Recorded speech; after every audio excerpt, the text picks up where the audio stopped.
This is where we stop. There is nowhere within the Bible, the entire text of the Bible, where Jesus Christ says, I am the Lord thy God. Nowhere. Even if you throw that out, if you take any statement by Jesus that implicates a Trinity or that implies a Trinity, it is not said. He makes no statement that even implies a Trinity. For Jesus never says, I am God the Father. I am God the Son. I am God the Holy Ghost. Jesus never makes those statements. So why do you believe in something he never said? We call you to establish God in your life, the way that Jesus did, the way that Moses did, the way that Abraham did, the way that Isaac did, the way that Jonah did, the way that Noah did, the way that Jesus, the son of Mary, and the way that Muhammad ibn Abdullah did. They all worshiped and prayed and taught the methodology and system to worship God the Creator. There's only one boss. There is only one God.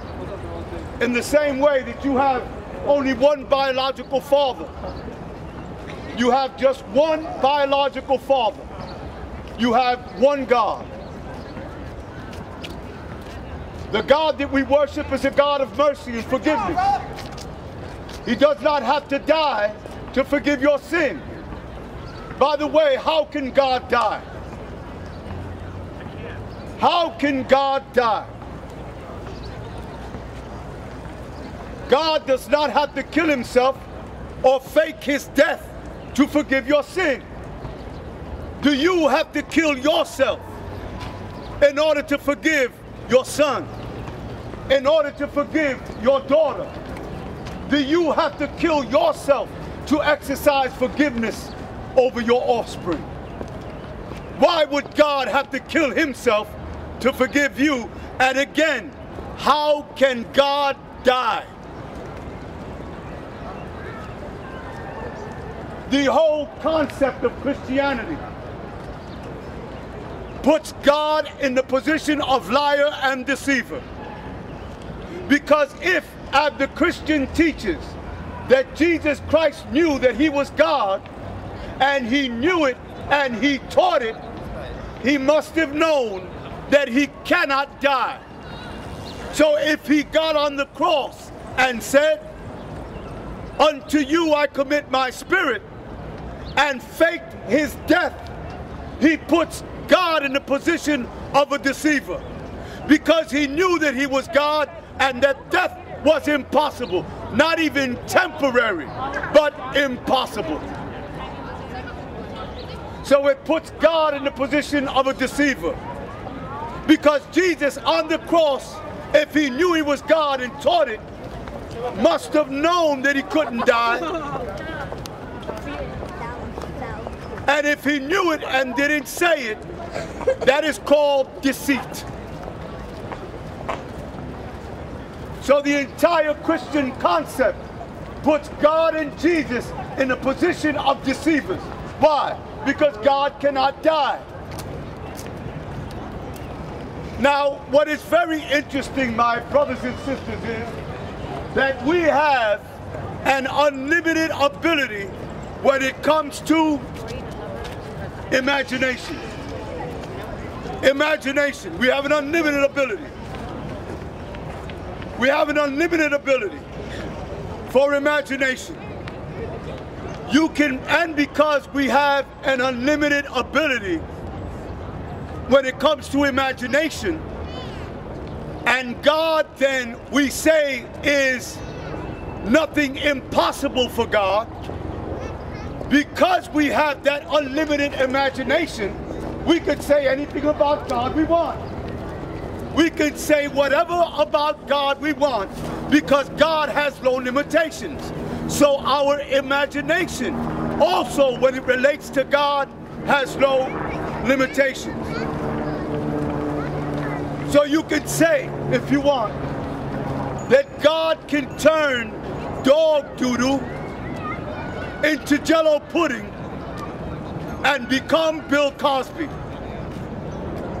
Now nobody can say that he cannot. Why? Because God is capable of doing everything. There's no such thing as impossibility for God. So therefore, my imagination can run wild. I can invent, I can create, and say whatever about God. And of course, it is possible. But what is the truth? If God made for our ability to imagine to be the only way that we connect to God, then why did he send prophets and messengers? Why did he reveal books with a path and a method, a methodology, a systology, a system by which we are supposed to follow? Why did he reveal if he wanted to give us freedom of imagination? Why? So to say that God became a man, para decir que Dios se hizo un hombre, solamente ejercicio de la mente y imaginación. To say that God became a man, all it is an exercise of my limitless imagination. Because nothing is impossible for God. I can say that God turned dog doodle into jello pudding. If I wanted to say it, I'll say it again. Because my imagination, as it relates to God, is limitless, I can say whatever. God turned doodle into jello pudding. I can say that God turned doodle into jello pudding and became Bill Cosby. Again, why not? He can do whatever, but where is the truth? Where is the truth? This is why God sent. This is why God sent his prophets, his messengers, and revealed books. To give us a straight path and a straight way that is the truth unto God. Not built on imagination. Not built on Walt Disney. But built on God's prescribed methodology and system, which has been consistent throughout all the teachings of his prophets, that he is one, and that he is ultimately and completely sufficient unto us. We only need one God. You don't need three. You only need one God, and he is absolutely sufficient. One God, and he is absolutely sufficient. There is no need for an incarnation of God into a man. There is no need for God to do other than that which he can do, and that is everything. And it encompasses the complete environment, position, and life of his creation. He is sufficient unto us all. This is God. This information es gratis. Todo lo que está en esta mesa es gratis. This is free. We in Islam call to the one God. Let me clear up also this notion of Islam being a religion of terror and war. My good brothers and sisters, Islam does not teach war, nor does it teach murder or killing, nor genocide. It teaches that at some point in the condition and life of the human being will be forced to reckon with evil. And that evil, when it attaches itself or attacks someone unjustly, that seeks to oppress, kill, and destroy, that evil must be met with. This is absolutely free. Please take it. Absolutely free. You have a Quran? Okay, I'll tell you what you don't do. These CDs, okay? And they don't weigh nothing. Okay? Holiday will trust me. Pick it up and you will see something that you need. And if you have a question, please, let me tell you what. Let me tell you something. Whatever question that you may have, please ask me. You know why? Yeah. Whatever question, I don't care what. Can I tell you something? All right, yeah, you seem like a nice guy. I'm a nice guy. No, you do. In February of 85, I was in a hotel room.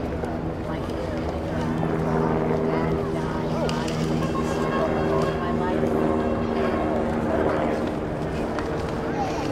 I stayed in this hotel. I just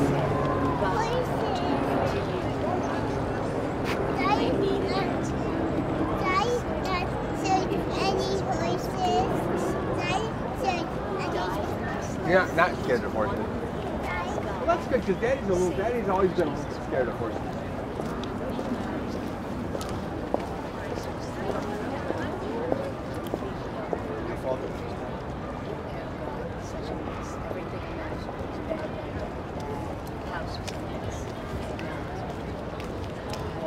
Sure, but the only reason, the only reason